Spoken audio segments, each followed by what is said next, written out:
സഹോദരങ്ങളെ, പ്രഭാതവന്ദനം.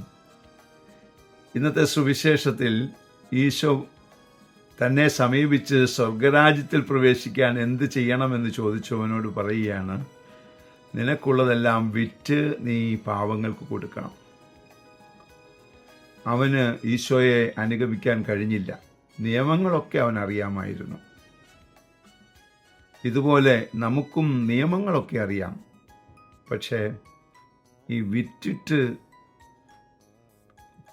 എന്നെ അനുഗമിക്കാൻ പറയുന്നത് കൊണ്ട് പലർക്കും ഇത് മനസ്സിലാവുന്നില്ല.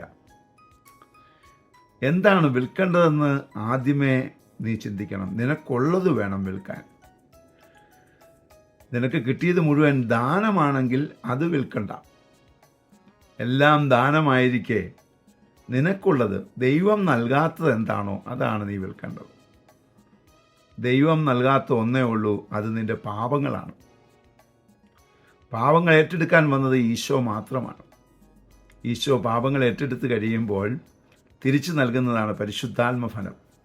ആ പരിശുദ്ധാത്മഫലമാണ് നാം മറ്റുള്ളവർക്ക് കൊടുക്കേണ്ടത്.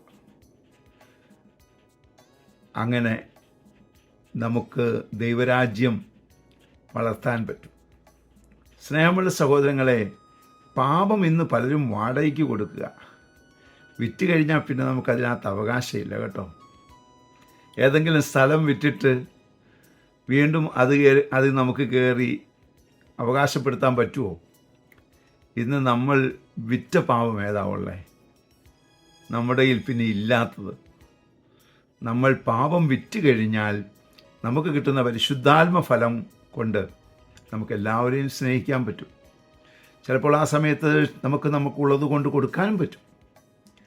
അങ്ങനെ ദൈവരാജ്യം നമുക്ക് മുൻപോട്ട് കൊണ്ടുപോകാനായിട്ട് അനേക സ്ഥലത്ത് പ്രചരിപ്പിക്കാൻ സാധിക്കും.